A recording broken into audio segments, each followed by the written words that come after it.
So lesson 3-1, period 7, lesson 3-1. You ready? Yes.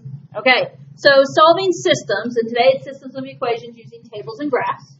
Okay, so what do I mean when I say a system of equations? A system of equations is one equation? No. A system of equations is two or more. Okay, we are strictly working with just two today. In fact, the first half of the chapter, we are just working with two.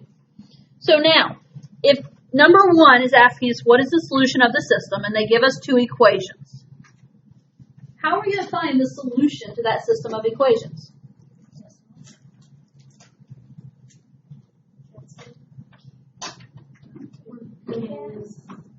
Where is a solution to a system of equations?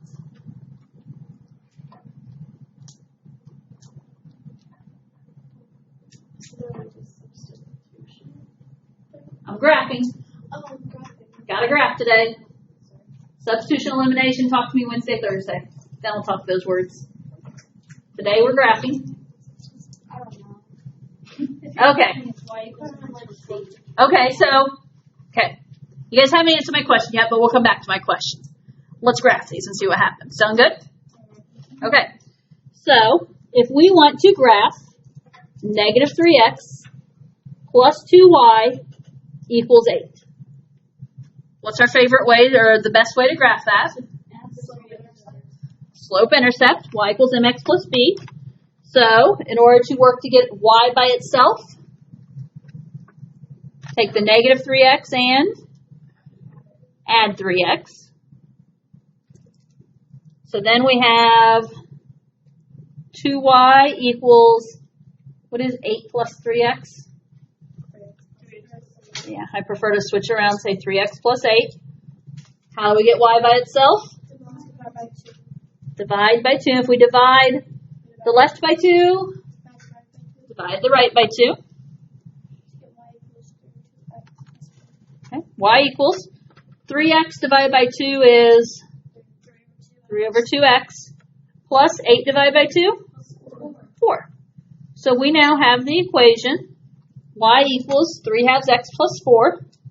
And the whole point of that was we got it to be y equals mx plus b, slope-intercept.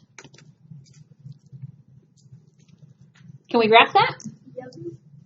Okay, let's do this right. I had some mistakes on the test that you guys got to know how to graph slope-intercept by now. Where do I start? At 4. B is 4, and 4 is my y-intercept, which you guys said means up 4. What do I do from there? Okay, so my slope is 3 halves. Rise 3, run 2. So 1, 2, 3, over 2. Okay. And she says, and we can make more points if we want. How about I strongly, strongly, strongly encourage you to make lots of points today. Okay? So, I would here continue and go up 3, over 2 again. I'm kind of out of room there, so now what else? Reverse it. Go down 3, left 2. Down 3, left 2. Down 3, left 2. Down 3, left 2.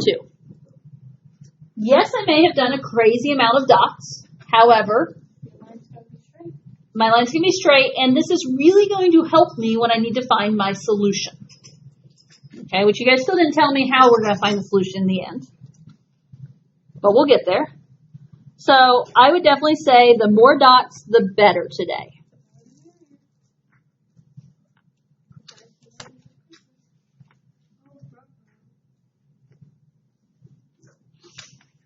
And what I can say, basically, is one of those dots is going to be your solution.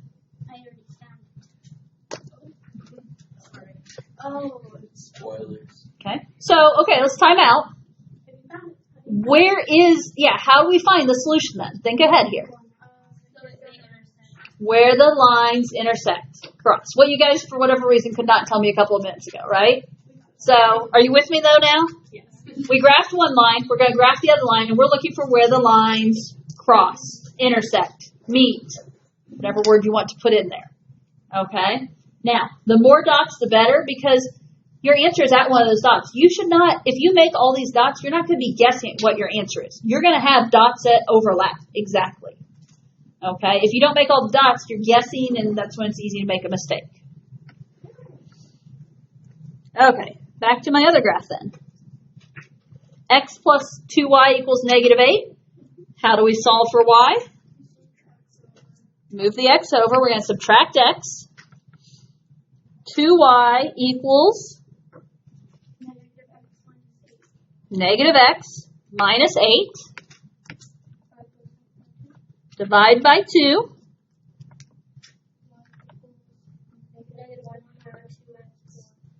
Okay, so we have negative x over 2. Keep in mind that negative x is a negative 1x. So this is like saying negative 1/2 x minus, and 8 divided by 2 is 4. So where does this line start at? Y-intercept, down 4. And what does my slope look like this time?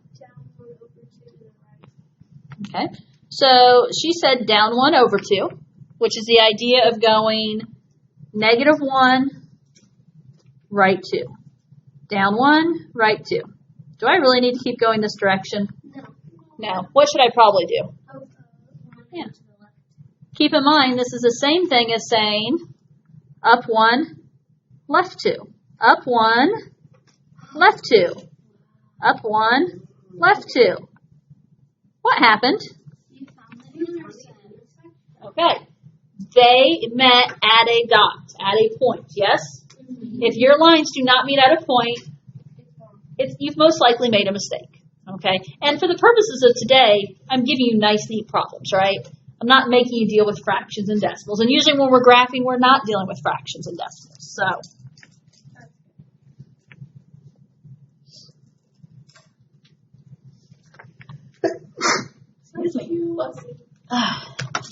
now, if you move on to the next problem, it's gonna cost you a point. What if you're not done yet? Stated what it is. Yeah. State what that solution is for me. Don't just move on and be like, okay, I got it, I'm good. No, because you never told me, you never identified. My solution is left 4, down 2 from the origin. So negative 4, negative 2. You did that in Algebra 1.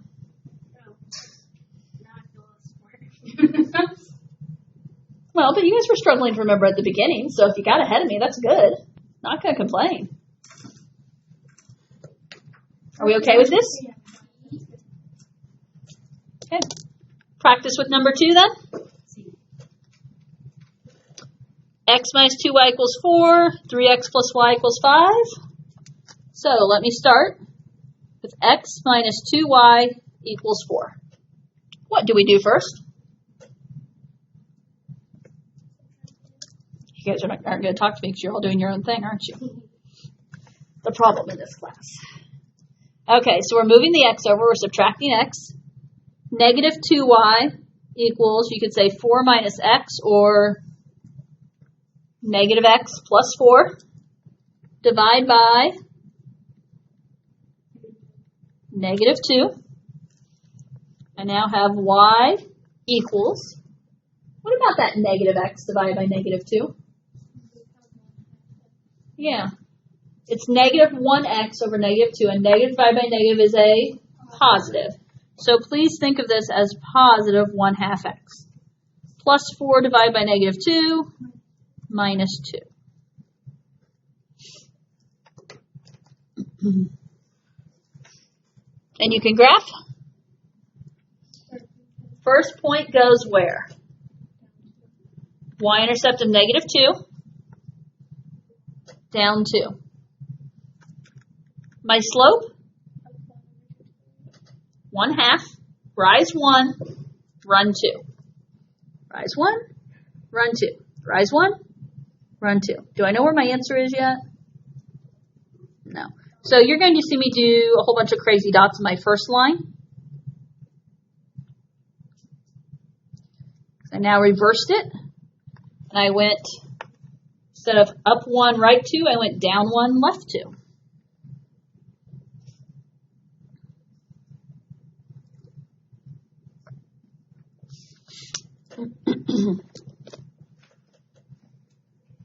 And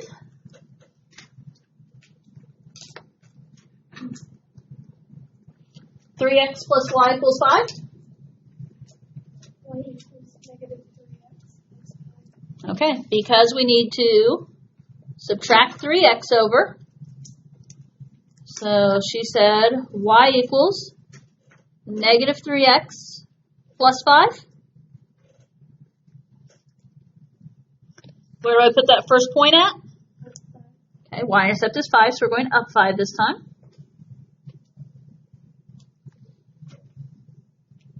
And what's my slope look like this time? Okay, so if we make that a fraction, it's negative 3 over 1. So that is rise negative 3.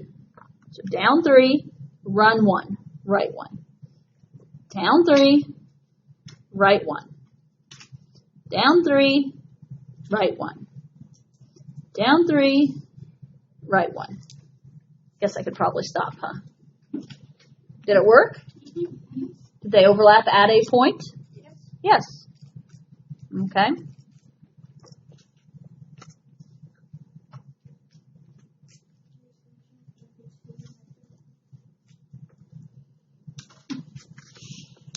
Solution was what? 2, negative 1. Because from the origin you go right 2, down 1. And there is a perfect example of why all my dots matter.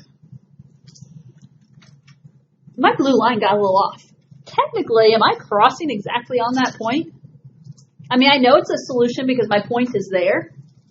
But if I wouldn't have had a point there, I'd be kind of guessing, wouldn't I? Because my lines got it slightly off, but with the dots, I know that my dots overlap there. So.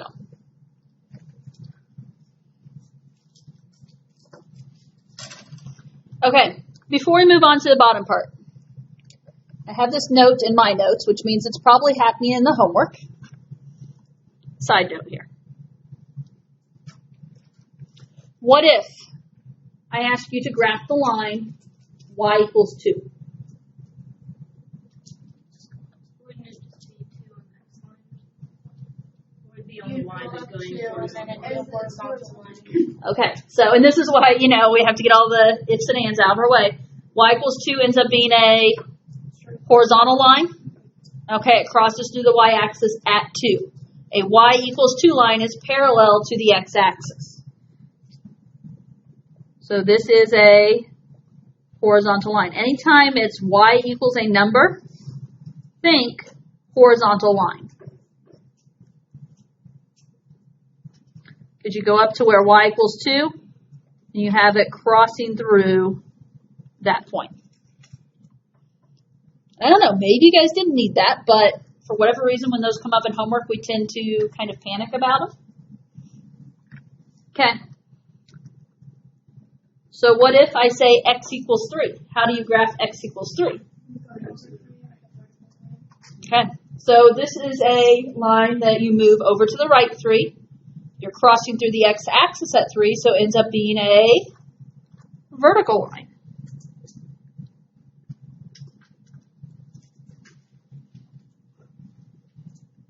You guys already knew all that, right? You just need that little reminder. I don't know. Maybe you guys are that good and you didn't need the reminder, but you still got it. At some point, you will automatically look at, oh, y equals, it's a horizontal line. Oh, x equals, it's a vertical line. And not have to stop and think and figure out what's going on. Okay. You got your reminders down for you, right? So that was a little bit of review of using graphs. The other thing we're going to look at a little bit today is how to use a table to solve a problem. So something that honestly could be done using an equation, but the idea of how we could use a table to do something. So, let's read about some sharks. The growth rate of a Greenland shark is 7,500 centimeters per year, and its birth length is 37 centimeters. The growth rate of a spiny dogfish shark is 1 5/10 centimeters per year, and its birth length is 22 centimeters. If the growth rates remain the same, at what age would a spiny dogfish and a Greenland shark be the same length?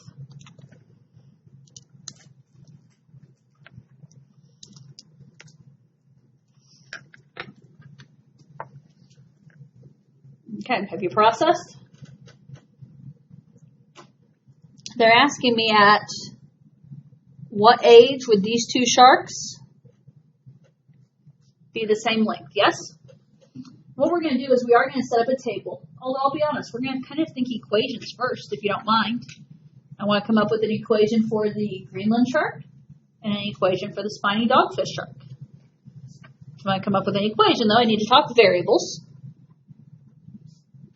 We need variables for what? It says what age and length. So I'm going to use x to be age, or in other words, that is age in terms of years. Y then is going to be length. And I use x to be age because, again, x is that independent variable. And age is our independent thing. We can't control age. However, length is based on age. So, okay, Greenland. What do you know about Greenland shark? Yes. And? And that its birth length is 37. Okay, so if it grows 0.75 centimeters per year, its birth length is 37. Y equals 37 plus 0.75x. Okay, yeah. It's the idea of it starts at 37, so 37 centimeters plus 0.75 each year. We don't know how many years right now, so x.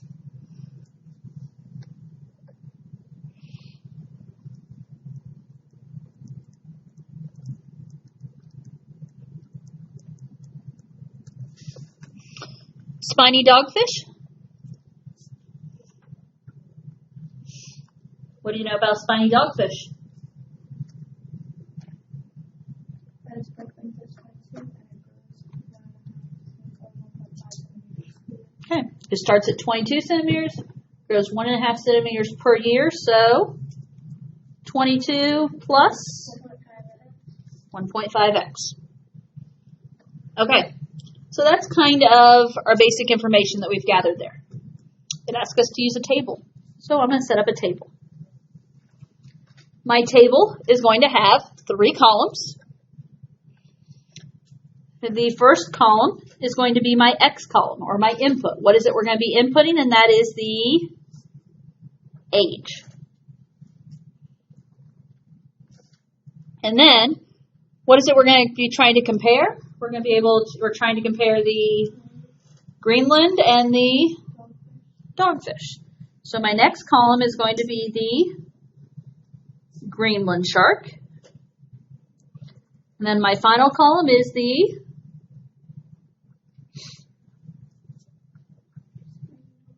spiny dogfish.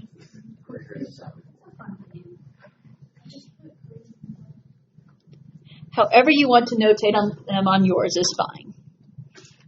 I did not create this problem. It came from a book. So, okay. So, do we know what age that they are the same length? No. So what do we need to do?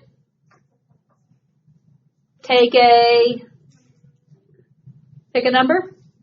Yes? Should we start with 1? No. No, that's probably kind of a waste of time. We'll start with 4, 14, start with 17. I don't want to go so high. 19, 20, 21, 25. How about, I like nice round numbers. How about 10? Okay. That's a good round number. Well, okay, the advantage of 10, I can do that math in my head if we use 10. Okay? Right, but yeah, basically, so right here, in my X column, I'm going to say 10. And I picked 10. That is just a guess. I mean, you guys all had your own guesses, yes? Could you have picked where you wanted to start? Yes. Okay. So if Wyatt's doing 12, more power to you. Grab your calculator, do 12. Okay. We don't all have to guess the same. The point is we're trying to figure out where these two are the same length. And as it was said, that 10 for the Greenland shark, you're going to be plugging it in to 37 plus 0.75x. For the spiny, you're going to be plugging it in to y equals 22 plus 1.5x. So when I plug my 10 in, because I still like the round numbers, 37 plus 0.75 times 10. 0.75 times 10 is 7.5, plus 37 is 44.5.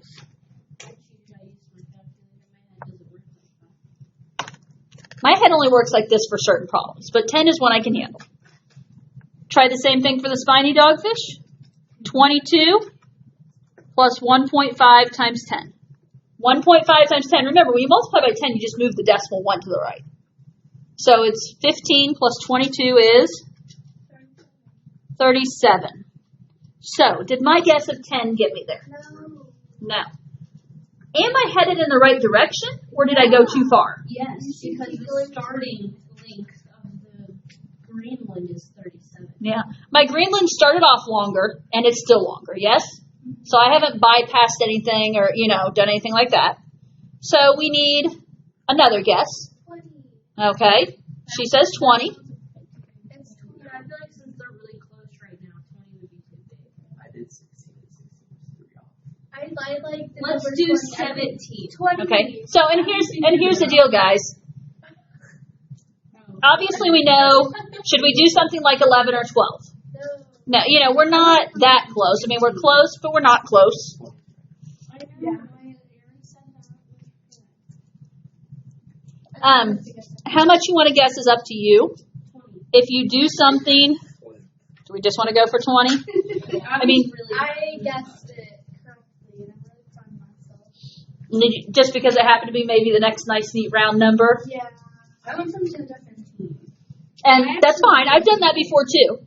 I sometimes do 15. If you go to 10 to 15, you're getting closer, yes? And you'll find out that it's not quite there. So you just keep going until you do get there.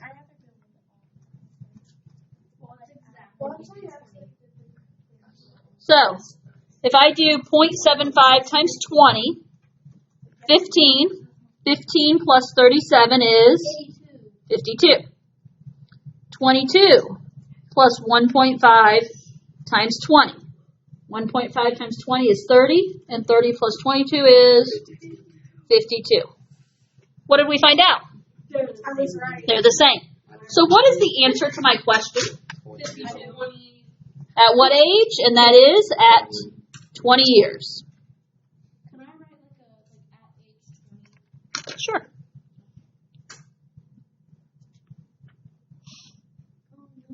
You can go ahead and do part B while you're there. If the growth rate continues, how long will each shark be when it is 25 years old? Continuing the process? Is it feet? Like 52 feet? No. Centimeters. So for this one, you are now basically continuing your chart, right? 37 plus 0.75 times 25. And 37 plus 0.75 times 25 is 55.75 centimeters. And that was for the Greenland. They are. Big sharks. And then on the spiny dogfish, 22 plus 1.5 times 25.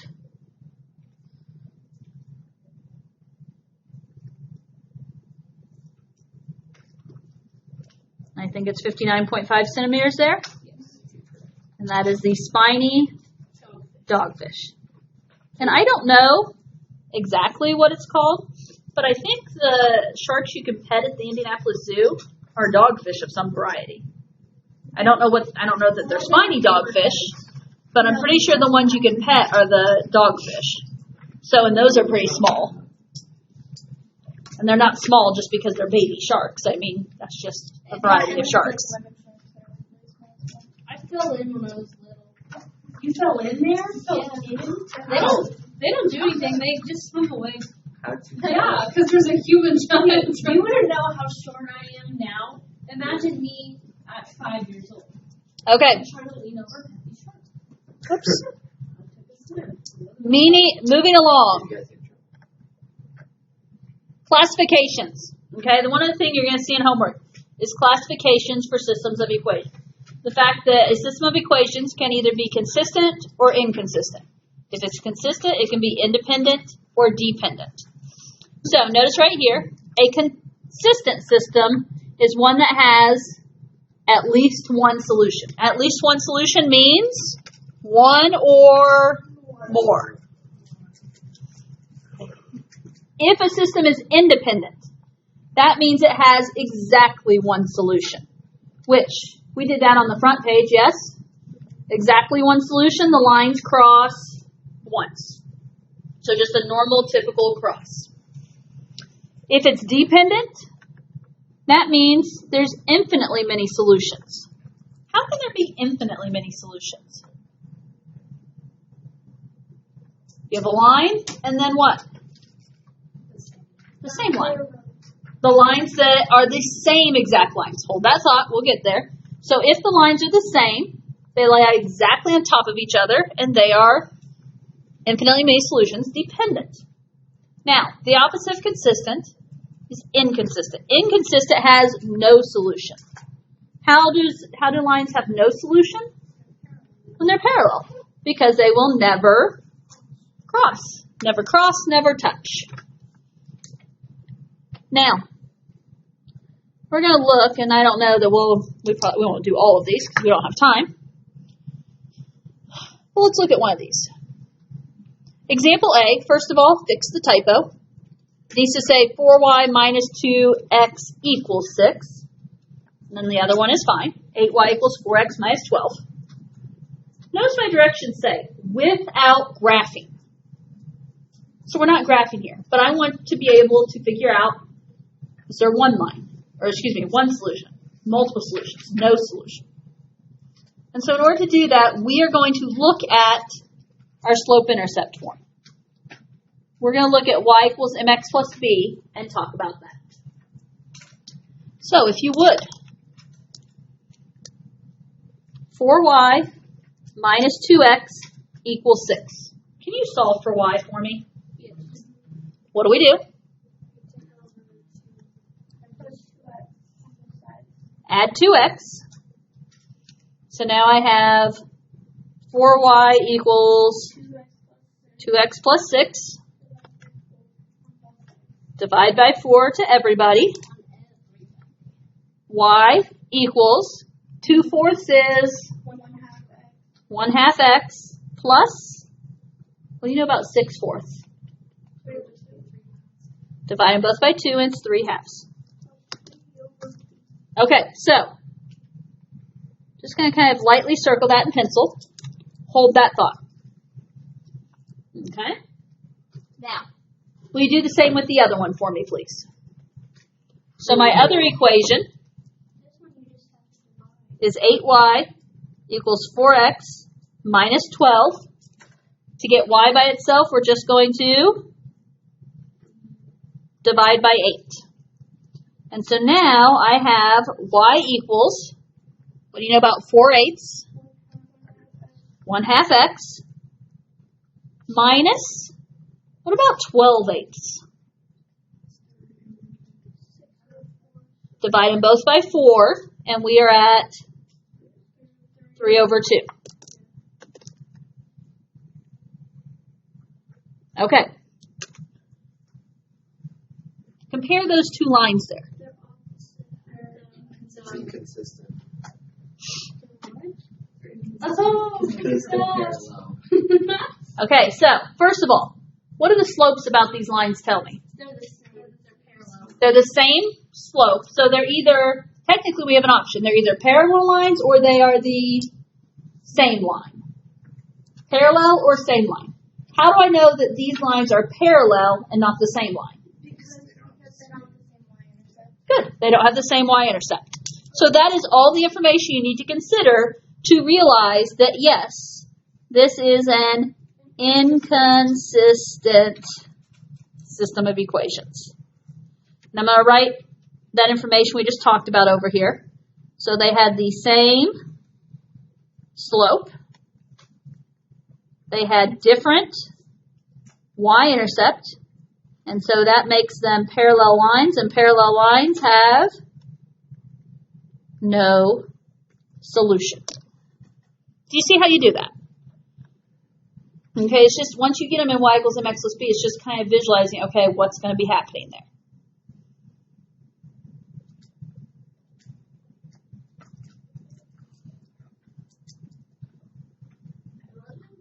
For one more example, can we try C? And the reason I'm skipping over B, because B is inconsistent again.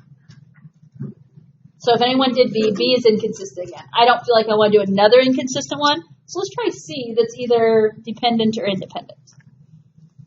Got it? So C. 2x plus 3y equals 1. How do I solve for y? Subtract 2x. So 3y equals negative 2x plus 1. Divide by 3. Y equals negative 2/3 x plus 1/3. Okay. Set that equation aside, right? Solve the other one. 4x plus 4y equals negative 3, of course. Oh, I am going off the screen, aren't I? You're welcome. Solve for 4y, or solve for y. Subtract 4x. 4y is negative 4x minus 3. Divide by 4, and y is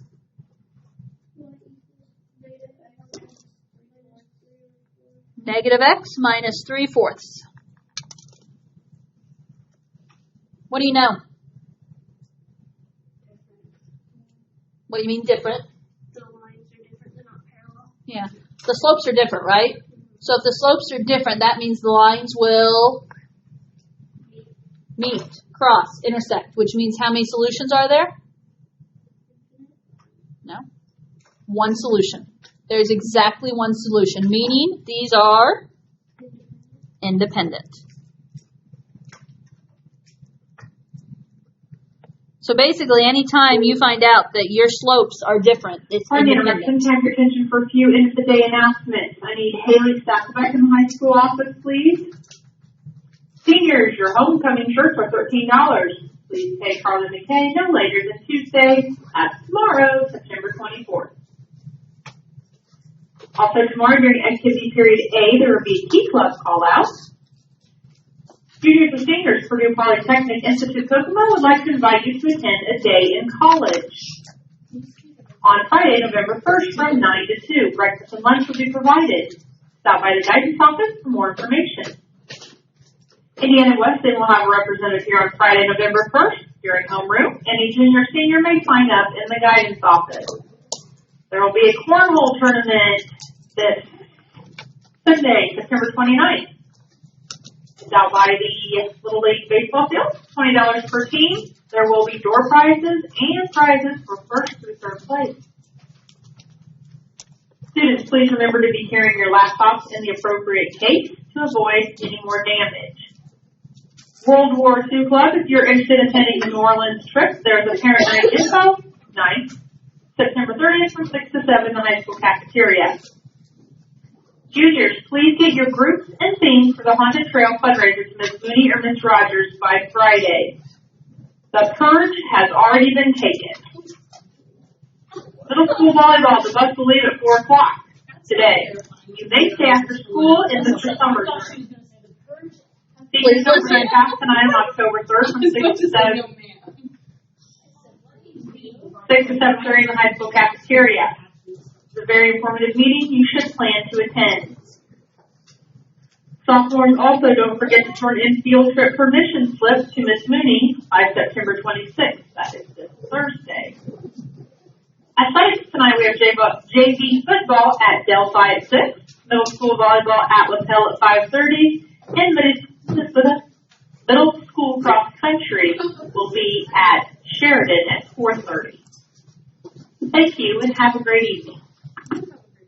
Okay. Hopefully you guys saw that last one. I wrote down the independent, the information. Did you see on D I filled in that it's dependent and B I filled in it's inconsistent in case you want to look at those. Homework should be available in Math Excel, lesson 3-1. Okay? And if you didn't get your e-learning finished, make sure you get that done.